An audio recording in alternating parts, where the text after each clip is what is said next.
May I request you all to please take your seats? Conflicts and the quest for peace is not just limited to the political sphere, something that we discussed just now. Sustainable development, they say, is the peace policy of the future. And one man who has worked towards it is Sadhguru Jaggi Vasudev, an Indian yogi, mystic and author, and a Padma Vibhushan. Ranked among the 50 most influential people in India, Sadhguru is a visionary and a best-selling author. As I said, he was conferred the Padma Vibhushan by the Government of India in 2017, the highest annual civilian award in India, accorded for exceptional and distinguished service. It is our pleasure to have him with us today. I'm also happy to introduce you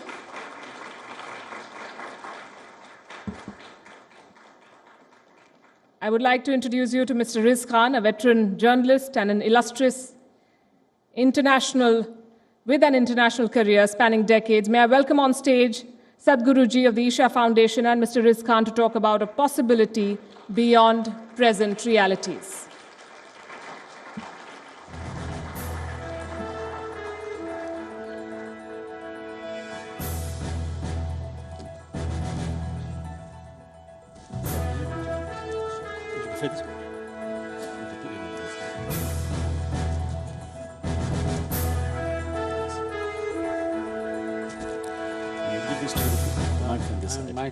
Oh, you might have. Yeah, good. Well, let's leave this here. Well, Excellencies, distinguished guests, ladies and gentlemen, it's a real pleasure to be here with you. And Palki, thank you very much for all the hard work. You actually did the introduction, which saves me having to say, there's such a list of credentials Sadhguruji has, and Palki has mentioned some of them. I'm very honored to be up here because I always try to throw out these little nuggets of wisdom, like saying, when I did things like Aikido, I would say things like, voice has already lost the argument based on these ancient wisdoms I would hear. Although I later discovered in marriage the man is always the one who loses the argument, whoever raises the voice first. But I did happen to be in Davos a couple of weeks ago, and I was sitting at a table with a very prominent Indian businessman. It might actually have been Shankaran Pillai, I don't know. But he was actually called up to speak, and I heard him say to his wife, just as he was about to go on stage, he said, "My dear, could you have ever imagined in your wildest dreams that I would be speaking at the World Economic Forum?" And she whispered back, "My dear, you were never in my wildest dreams." So be careful what you say. Sadhguru, it's such an honor to be with you and to have so much chance to speak with you on stage. I'm going to open it up to questions fairly quickly because I know our esteemed participants are very keen to speak with you as well. But I do have to ask you, at this time we have of raised tensions, at a time when people want to find unity, but they also want to deal with the stress and tensions of present horrors. How do you ask people to move forward, how to do things in a way which allows them to find a common ground? Good morning to everyone. Namaskaram.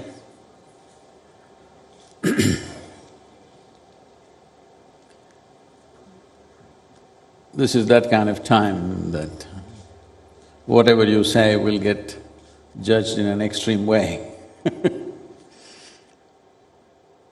Well, there are good reasons for that for a whole lot of people.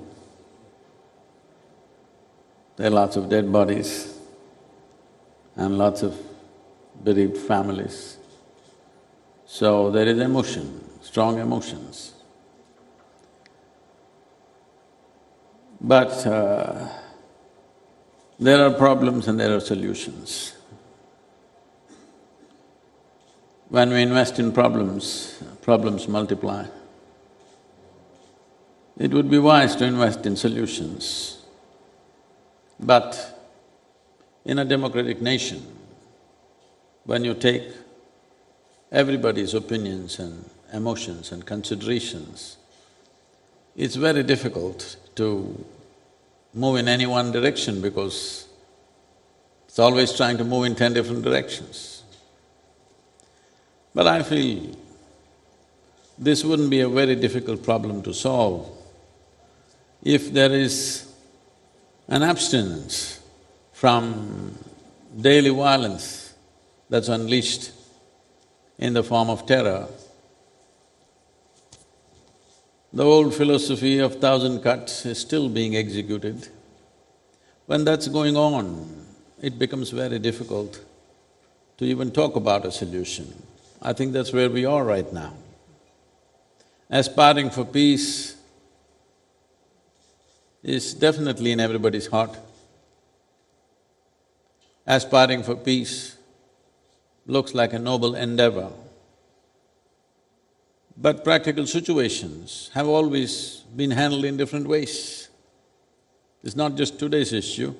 Forever, human conflicts have been happening. Because when somebody is aspiring for peace, somebody else takes advantage with one incisive, violent act. I think between the two nations, enough of those things have happened. Question of trusting each other just doesn't arise right now. So if you ask me, because when it comes to common people, their aspirations of economic well-being is one of the important things. As a region, we have 33% of the world's malnourished. So, the largest number of stunted children in the region, in the world, is in that region. So individual people and families, if you take them, their aspiration will be very economic. I feel putting economics as a front foot is the best way to do it. I think India made a serious effort in giving this most favored nation status to our western neighbor, but that did not yield any result as such. Today, it's sort of been withdrawn by putting 200%, whatever you call it, a cess or a tax or whatever it is. So, talking peace is a very fashionable thing.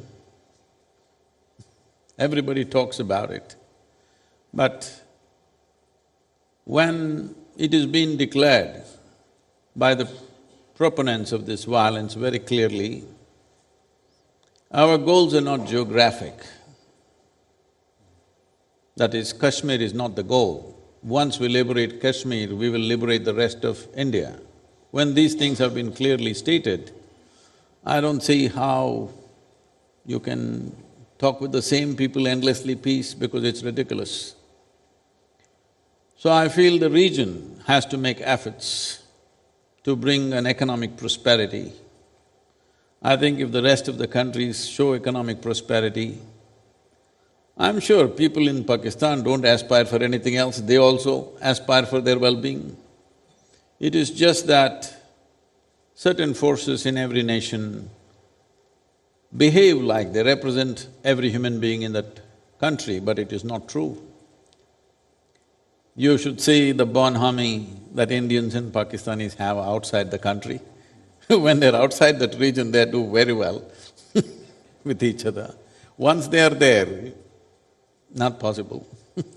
Sadhguru, for those who are maybe less familiar with some of the amazing things you've done, because you do work very hard, within India you had amazing success at helping people. What do you feel has been the biggest outcome on the projects you've created? What has been the most successful project in raising the quality of the lives of people in India that you've experienced?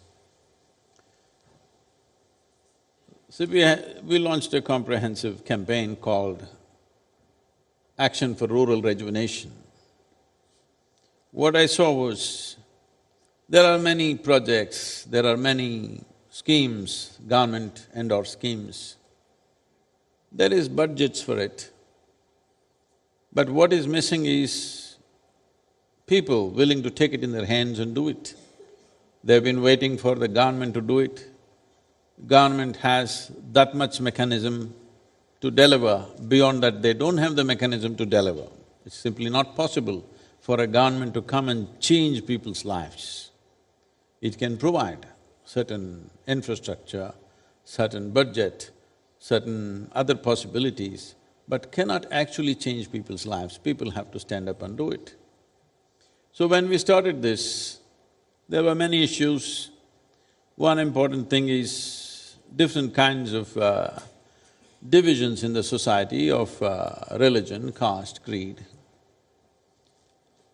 There are various things we did to overcome this. One significant thing we did was, when we did these programs together, one problem I saw was there was a kind of resistance to sit down together and eat, because your caste and my caste doesn't agree, your religion and my religion does not agree.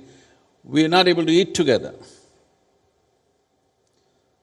Then I tried to push it, then I saw a lot of resistance. Then I changed the whole thing into something else. I said, you don't have to eat together, we'll just play together. We just brought games into villages. No scripture ever has said that you should not play together, fortunately. No religious book has told them you should not play together. Somewhere it has been said you cannot eat with those people. But nobody said you cannot play with those people, because nobody thought of playing first of all. So we brought games in a very effective way in rural southern India especially, where today it's become a major movement. Just now in September we finished one, in November we finished one, where over 40,000 players across 28 districts in Tamil Nadu participating for over 3 months, league matches. All sorts of people, men, women of every age. There's one particular team where there is a 66-year-old woman, her daughter-in-law and her granddaughter, all of them in the same team. A winning team. It's a winning team. They won last year, but this year they came on third place or so. Probably because the grandmother couldn't take part. No, she was still there. Maybe she's 2 years older now. Well, sir, I want to… So, why I'm saying this Please, is, yeah, sorry. this moment of playing games, we have education, we have health and other things on the ground, which are all important. But for all of that to run smoothly, I saw this sport became a fantastic tool to deliver those things, because suddenly there was an exuberance and joy in the villages and the sense of competition and pride about the village, that they wanted their village to win. Suddenly they forgot what caste they are, what creed they are. Nobody ever thought of asking, what is Virat Kohli's caste? It never occurred to them. But if the local politician is standing for election, they will find out what caste he is. But nobody worries about the sports person, so we kind of leveled that and managed to deliver. So similarly in every area, even these differences of nationality, we could overcome by some means which is a little offbeat, which is not the usual things we are talking about. Two religious people can never agree upon anything because they have been indoctrinated that way. Two armed forces cannot agree because their business is like that. Politicians cannot agree because that is the way things are with them. But this is the thing about business, why I said economics should be the front foot is, the nature of a businessman is such, if the deal is good, he will deal with the devil also. That's what is good about him. Well, let me do this. I know our participants are very keen to speak with you, and you've been very kind to say you're happy to take questions from the people who've joined us today. So I don't know if we have microphones on the ground, but we can certainly take a couple of questions.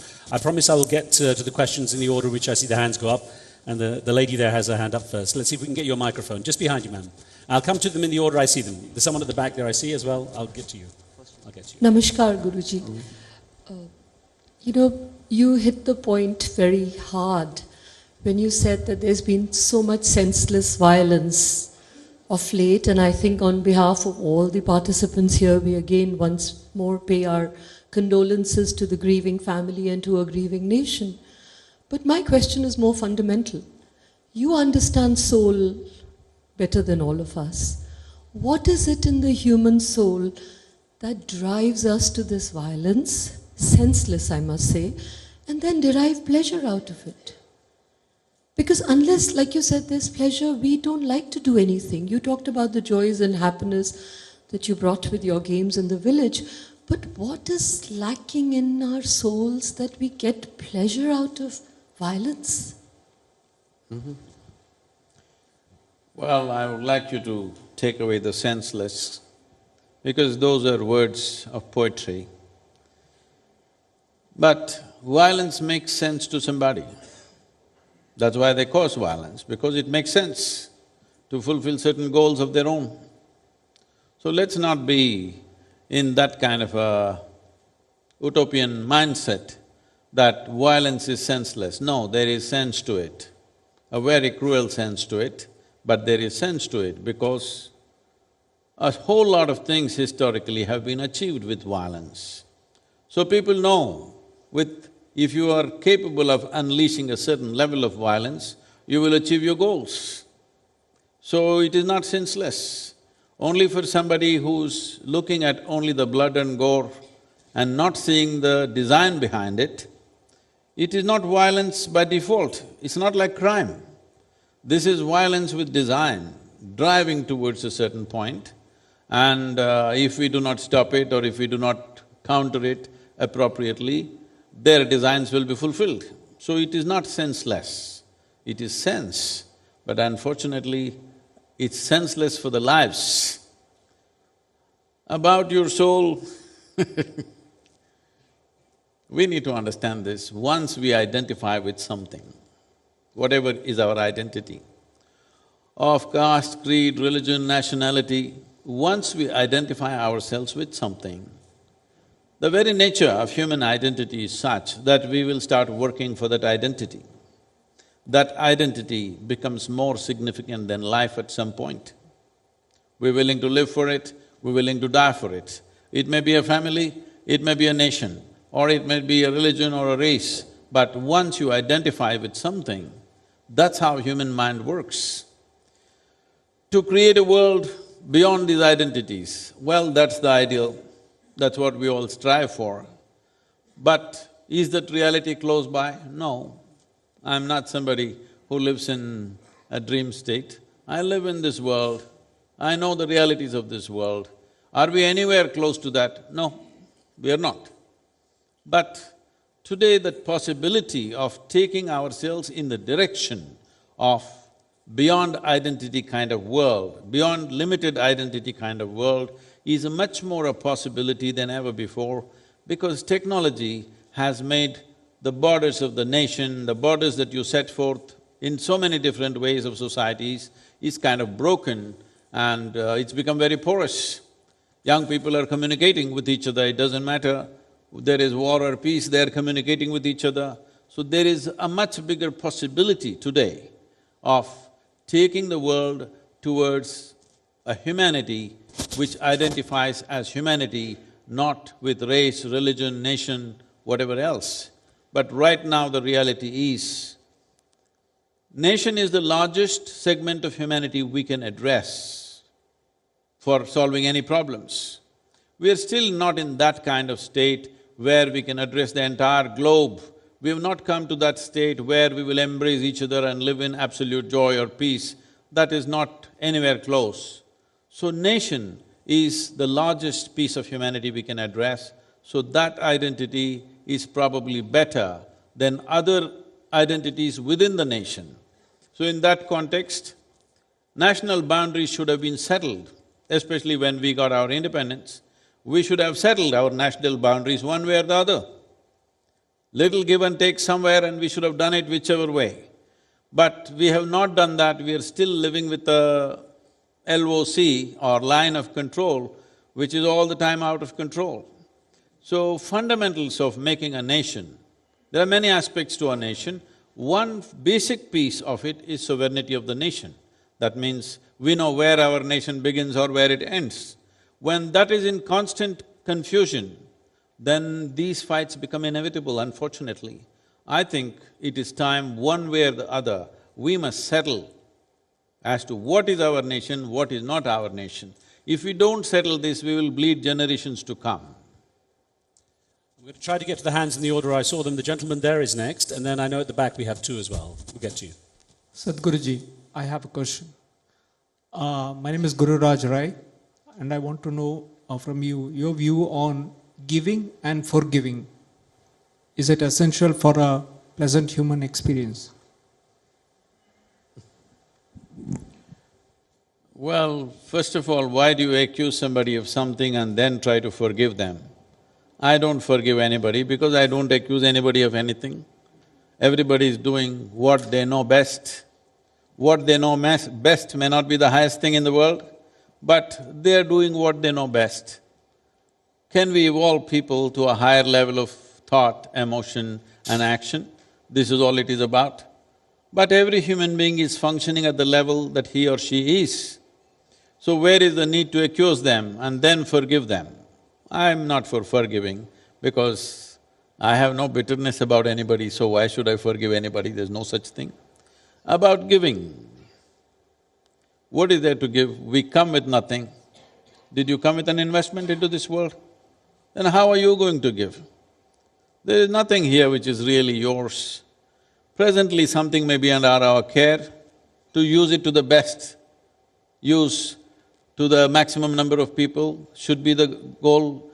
There is nothing to give because it never belonged to you. You pretending to give something when it doesn't even belong to you. I think these values have been, spread around the world, giving, I don't know what to give. What is there to give? Only if you steal from the world you can give, otherwise what is there to give? The only thing you can do is, you're doing your best for this life and every life around you. That's all a human being can do, because you come with nothing and go with nothing. There's no container service at the end of your life. In spite of that, people have turned their homes into warehouses. I'm trying to get to the hands in the order they went up. If I could just pass it to the gentleman there, please, sorry. I'll get to you, sir, afterwards. I just want to get to the order, and he's in the middle there. Thank you.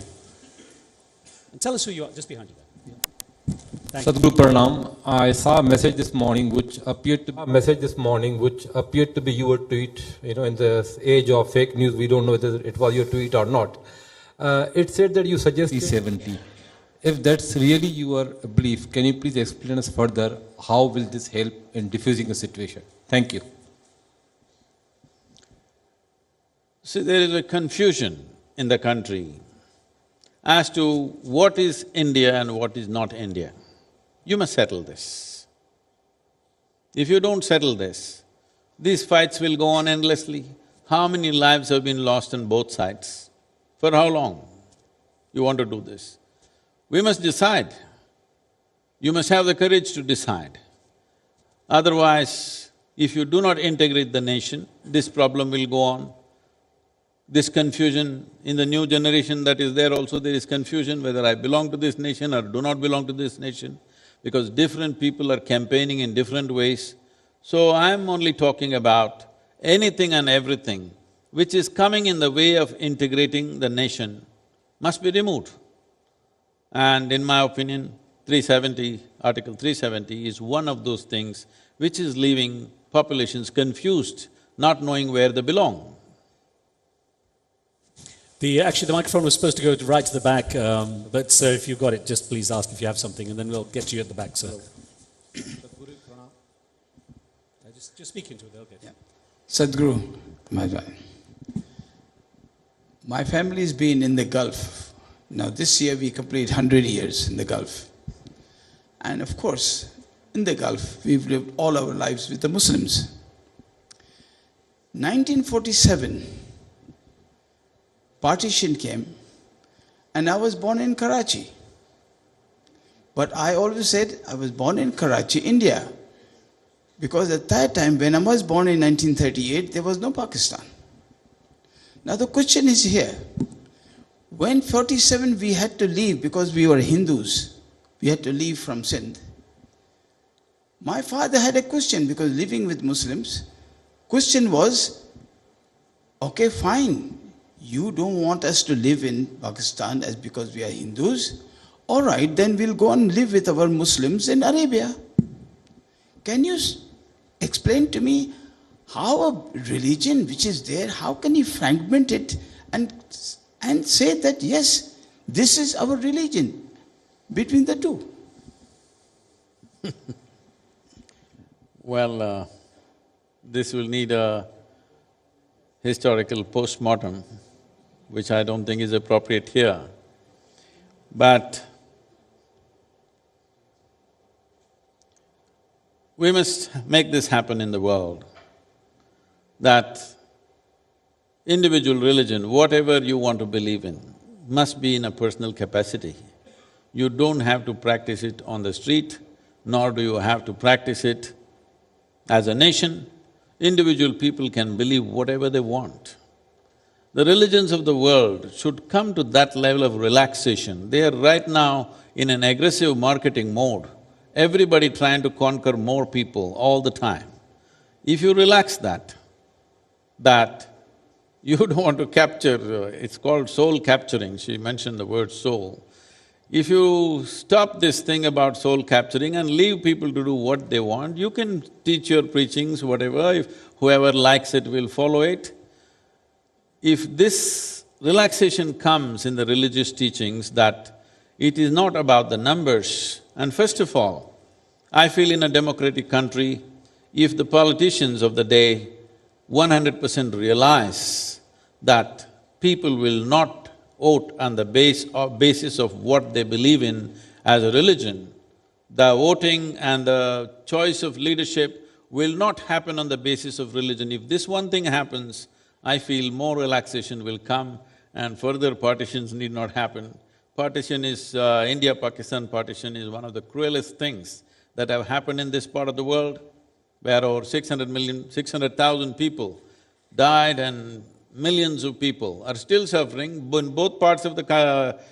in both the countries, still a whole lot of people in the second, third generation still not settled because of what happened then. So, we cannot fix what happened in the past, but if we don't learn from the past, that means we are unworthy of being human. The gentleman at the very back, if you could put your hands up in the local dress, we'll get the microphone to you.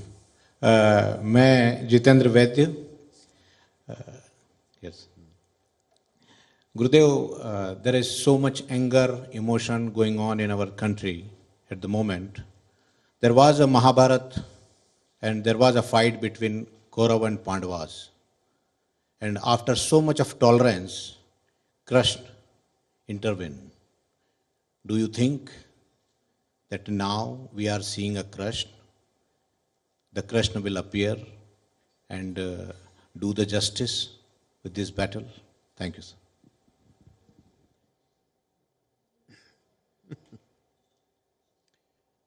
This is a very Indian problem. We always think somebody will come from somewhere and save us. It's very important to understand.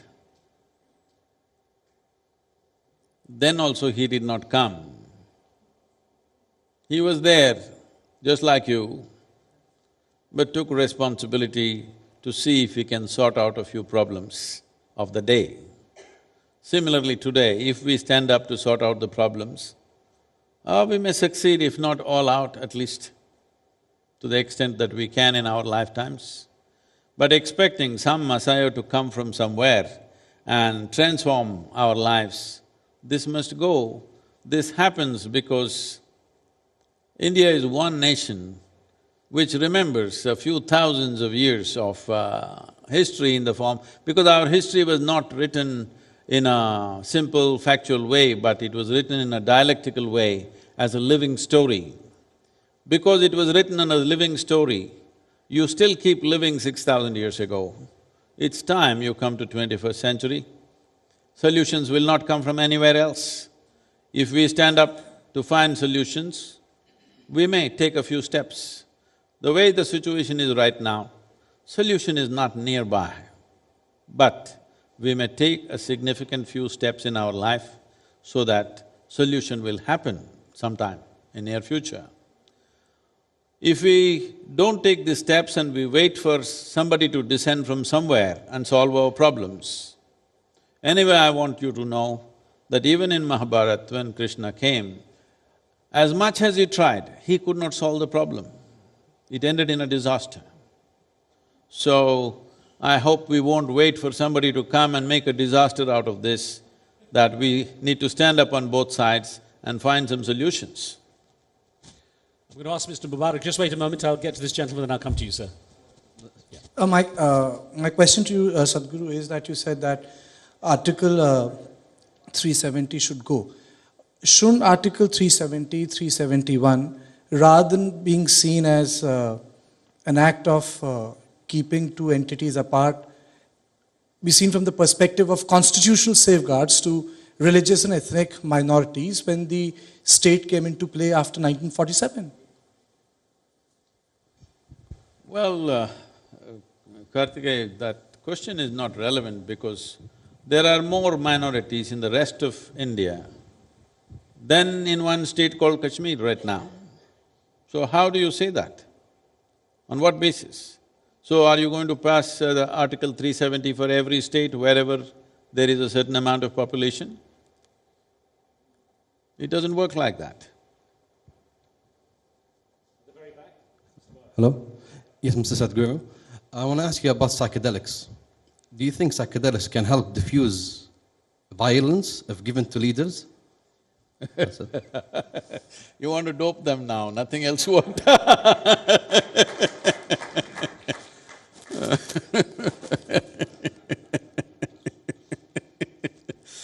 Okay, well, it could be a solution. They'll be so preoccupied with the dragons that they won't worry about each other. See, we need to understand this. We're always thinking one leader is the problem, either here or there.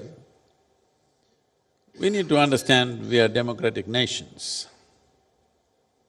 In Tamil language, in southern India, in Tamil language, the word for democracy is Jananayakam. That means people are the leaders.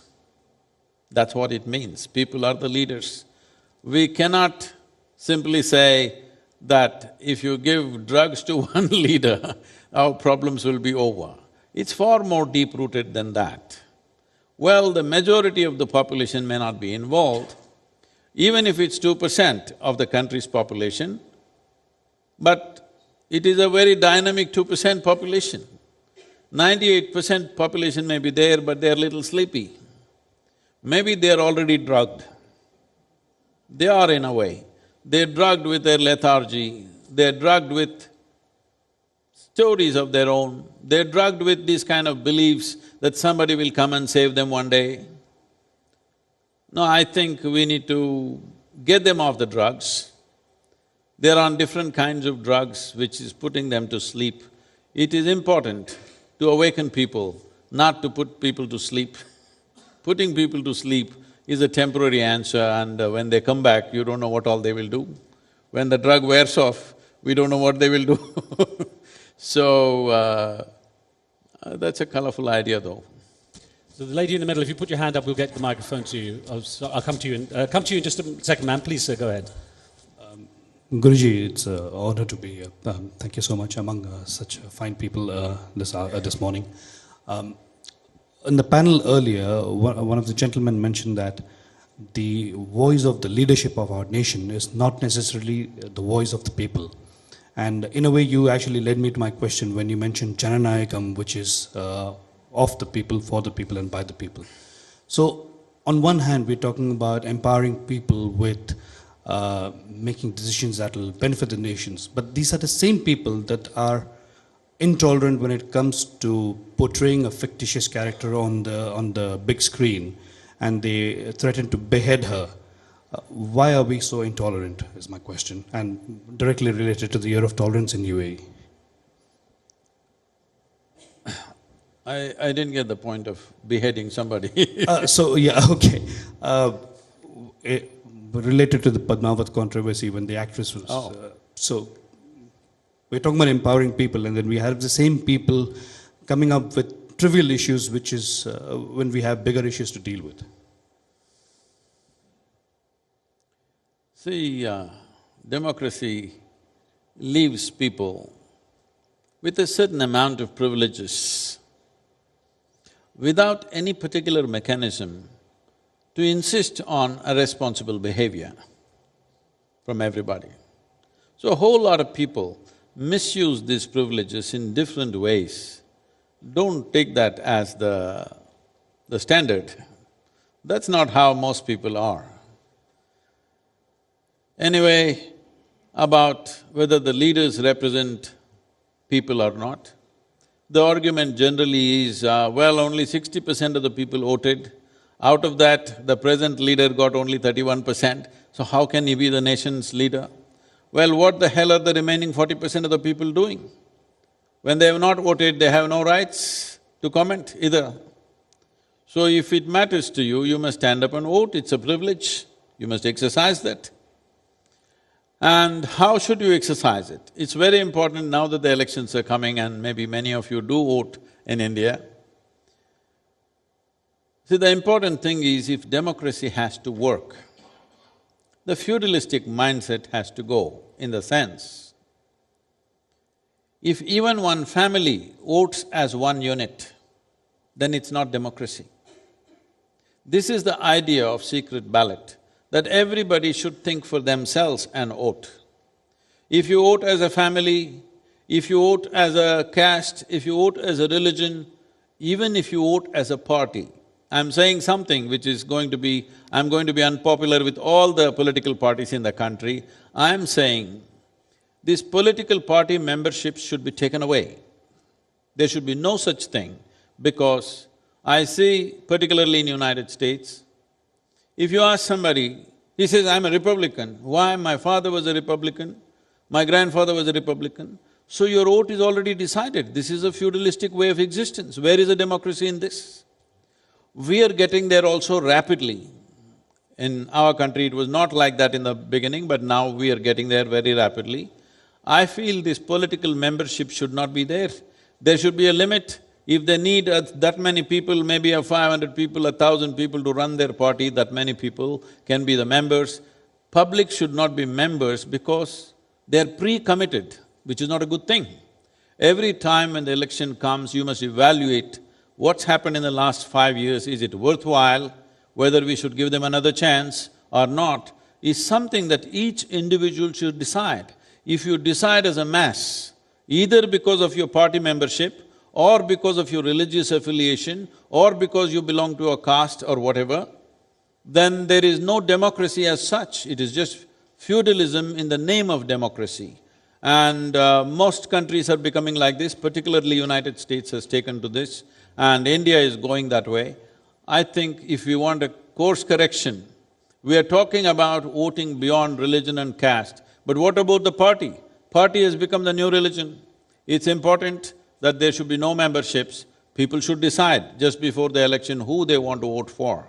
Otherwise, we will subvert the democratic process. Thank you, sir. Ma'am, I'm sorry, I'm trying to get to you with a microphone, but I don't think they got it to you yet. But okay, after this lady, let's get the microphone to the middle there. Thank you. Go ahead. Namaste, Guruji. I'm Lata Ramakrishnan.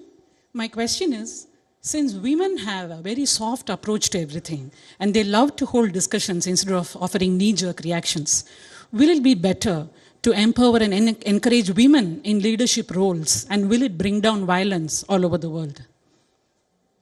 Oh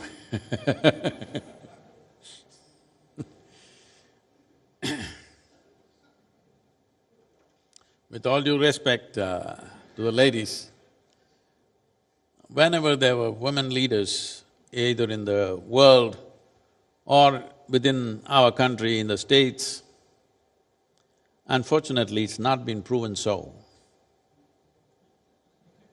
So, I wish if that was the option, it would be very easy to shift to that, but I don't think that will solve the problems because there's no evidence to say that. I have to share an interesting story that apparently Winnie Mandela, while Nelson Mandela was in prison, of course she was a very strong figure in public, when Nelson Mandela came out, they went to visit Margaret Thatcher in 10 Downing Street, of course a very strong woman leader, who all the men in her cabinet, by the way, were terrified of her. Winnie Mandela was obsessed to meet Margaret Thatcher, and in this tiny cocktail party in 10 Downing Street, she spotted her across the room. Winnie Mandela barged her way across and confronted Margaret Thatcher, who was in the middle of a conversation, and said, "I hear they call you the Iron Lady." And Margaret Thatcher was a bit put out by being interrupted like this, and she said, "Well, yes, one has been known to be called the Iron Lady." And Winnie Mandela said, "Well, I am the Iron Lady of South Africa." And Margaret Thatcher said, "For whom do you iron?" Ma'am, thank you for your patience. Namaskaram, Sadhguru. Thank you, Riz. Sadhguru, different topic. This wonderful youth and truth that you're doing gives me hope for an India of the future. Could you tell us something about your experience with this? Are more and more of the young people coming to Isha Foundation getting more involved?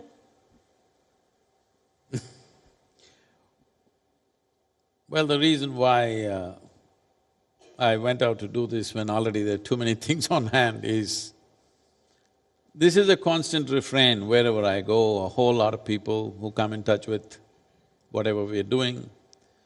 They are 50, 60 years of age and the first thing they say is, "Sadhguru, where were you when I was 20? Now you come when I'm 60, what am I supposed to do?" So I've heard this quite a lot all over the world. Then I decided we'll step out and meet all those people who are below 25 years of age. And it's been a wonderful journey going to these various universities, both in India and United States.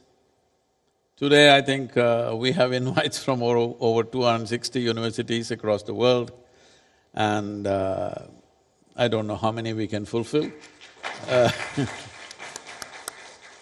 But the important thing is we have built a question bank of over 100,000 questions. We are hoping in the next year or two we will answer these questions to whatever extent possible. And we want to build a digital book where youth have a reference book for whatever questions they have some kind of solution. The idea is to make it available to everybody, irrespective of where they are. It is also being translated into some 18 or 19 languages around the world so that it finds access to people irrespective of the nations and the societies in which they exist. The important thing about this is, see, when you're a youth, there is a certain amount of energy. The problem is, when you're young, you think this energy will last for a lifetime. They have to pay, usually they don't look at old people. If they pay enough attention to the old people, not me if they pay enough attention to the old people, they will understand that this level of exuberance and energy will not be with me forever. When that exuberance is there, it gets wasted because the necessary balance is not there. By the time they acquire certain balance, the exuberance is gone.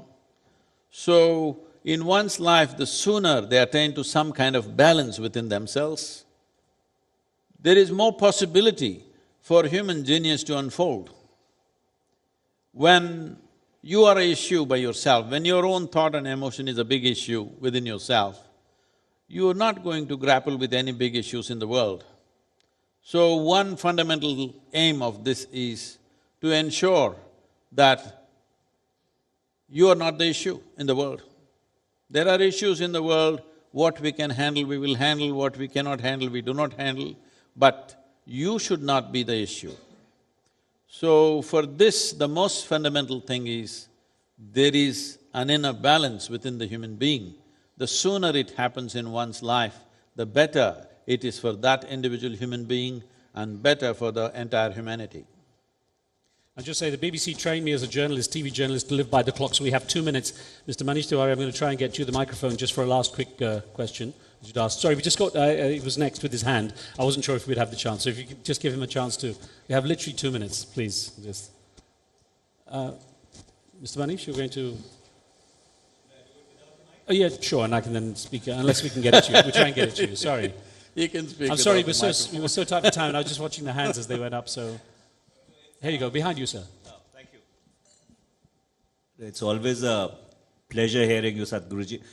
You know, I heard you talk about identity, sovereignty, technology.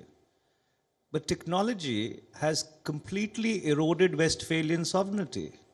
Today, you have the Facebook lands, the Twitter lands, the Instagram lands, which do not respect national boundaries at all.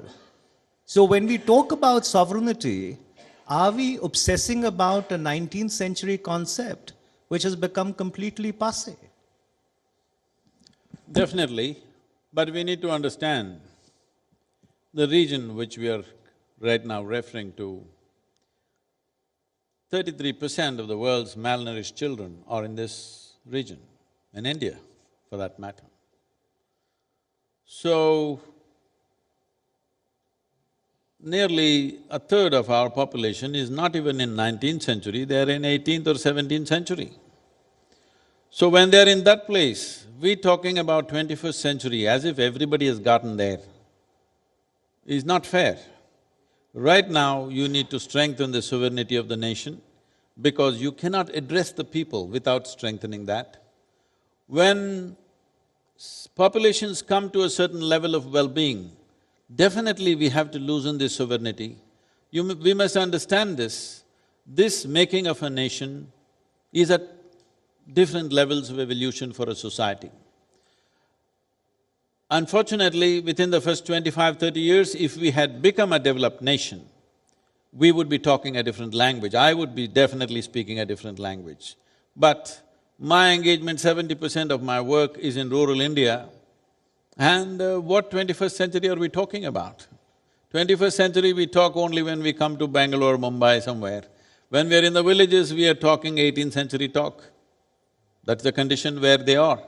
So, somewhere, if we are not able to take 100% of the nation's population at once, but little upgradation of at least basic nourishment must happen before we talk about bigger ideas of loosening the borders.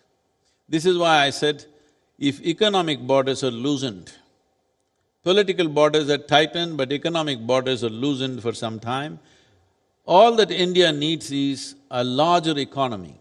Without scaling up the economy, without increasing the size of the economy, there are really no solutions. Because a small pie, you're trying to break it for 1.3 billion people, whichever way you break it, it's not going to work. We need to increase the size of the pie. Once the size of the economy is large enough, and for it to become large enough, these nations need to function as one, as economic unit at least. At least there is some kind of loose union of doing our economics together, then we can talk about loosening of the sovereignty of the nation itself. Otherwise, you know, the most affluent nations are building walls today because when the disparity is so big, then people who have something want to protect what they have. People who don't have something want to come there. Right now, the biggest problem in the world, which we are trying to address through certain processes is, it is estimated in the next a decade or a decade and a half, over 1.5 to 2 billion people will migrate. Why would anybody want to leave their homelands, their families and everything and move to some other place? Every day, a few hundred people could be dying between Africa and Europe. Media doesn't report it in a very controlled way. But maybe they will report the dead. You can report the dead, 100 died, 200 died, whatever died. But can anybody report the suffering that the living are going through? Those men and women dragging their children and small possessions and going away from their homeland, that suffering, who is going to report it? Who is going to ever understand that suffering? So this migration has to stop means, we are looking right now, trying to move with the United Nations and a few other agencies as to how we can spread the world's investment into impoverished societies so that business could be done in a different way. So if we don't do this within the country, and India is a world by itself, with 1.3 billion people, it's a world by itself. If we don't move people upward in economic terms, talking about loosening the boundaries at this time won't work. First of all, India, Bangladesh, Pakistan, Nepal, Sri Lanka, reasonably, if they're economically in some kind of similarity, then opening of the borders will work. Otherwise, when the disparity is too heavy, if you open it up, there'll be chaos and inevitable conflict. And just a thought, by the way, technology is changing every day. There's word that YouTube, Twitter, and Facebook might merge, except we'd end up with YouTwitface. So that might not be so good. Sadhguruji, thank you so much for taking so many great questions. Thank you very much, sir. Thank you. Balki, I hand over back to you. Thank you. Please, sir.